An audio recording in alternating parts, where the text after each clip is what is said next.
Title: The Rise and Fall of Saddam Hussein.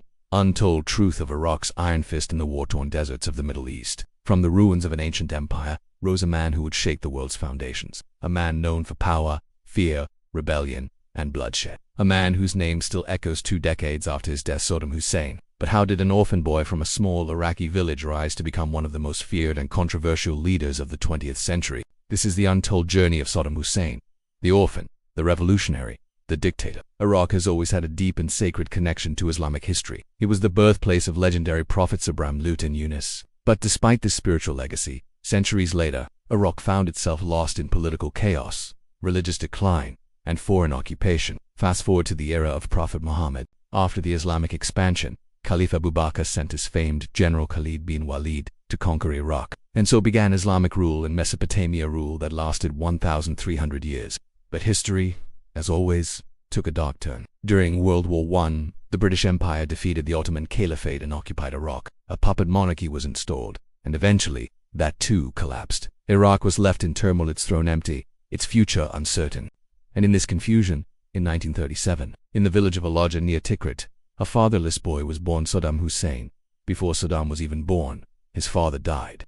His mother, crushed by grief, tried to end her life. From the very beginning, Saddam's life was surrounded by tragedy. Bullied by neighborhood kids, Saddam began carrying a steel rod for some. His mother later remarried, but his stepfather was abusive. By the age of 10, Saddam had run away from home. He sought shelter with his uncle Karal Atulfa, a fiercely nationalist man and a member of the Ba'ath Party, a small but fiery political movement that would go on to change Iraq forever.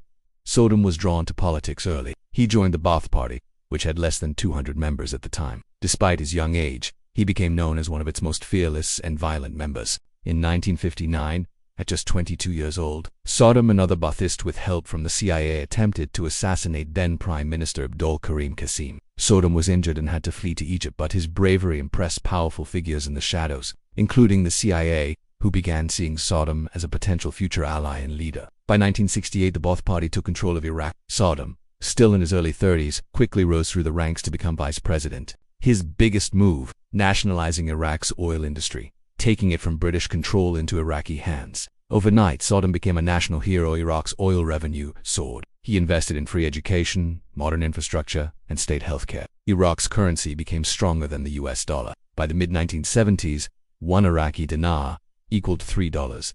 Iraq, under Saddam's guidance, was becoming a modern Middle Eastern power. During this time, Saddam watched a film that would shape his entire personality, The Godfather. The story of a feared mafia boss deeply inspired him. Saddam began mimicking The Godfather's style, his suits, his hats, his signature cigar. He adopted the persona of an untouchable, commanding leader. By 1979, Saddam forced President Ahmed Hassan al-Bakr to resign and took full control of Iraq. And just 6 days after becoming president, Saddam showed the world who was boss. He gathered Ba'ath Party members and announced a conspiracy against him. One by one, he read out names. Those named were dragged out, tortured, and executed. 68 officials were purged in a single day.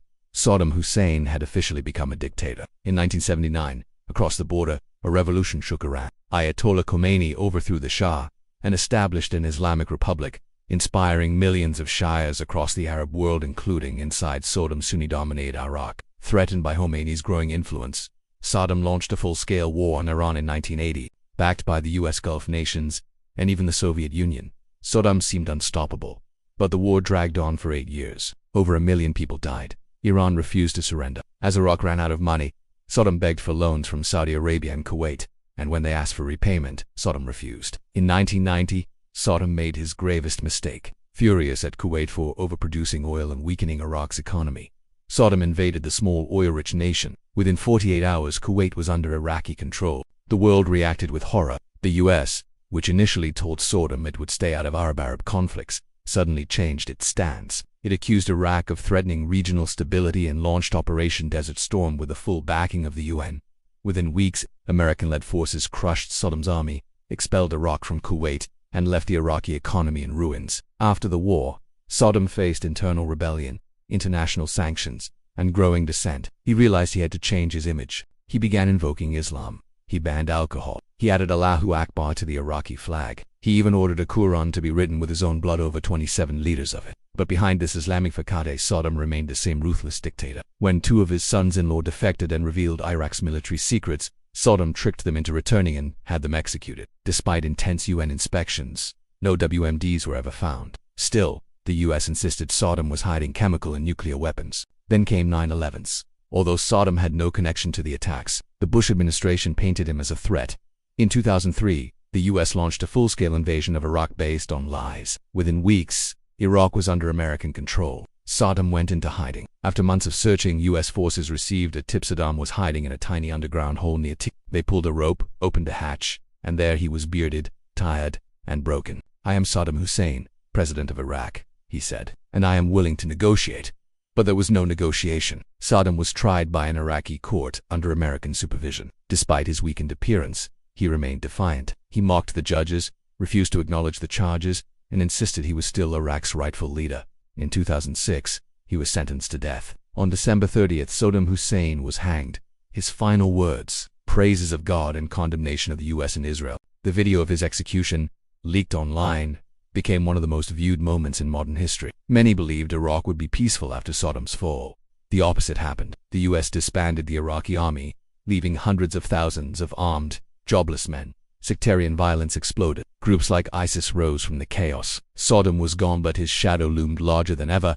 Epilogue, villain, hero, or both. So, was Saddam Hussein a brutal tyrant or a misunderstood patriot? To some, he was a monster, a man responsible for mass killings, torture, and dictatorship. To others, he was a martyr leader who dared to challenge Western imperialism and stood tall for Arab sovereignty. One thing is certain: Saddam Hussein was a product of his time, a man shaped by war, betrayal, and ambition. And even after death, he remains one of history's most complex and polarizing figures. Call to action. If you found this story eye-opening, and subscribe for more deep dives into untold global history. What do you think about Saddam Hussein? Comment below.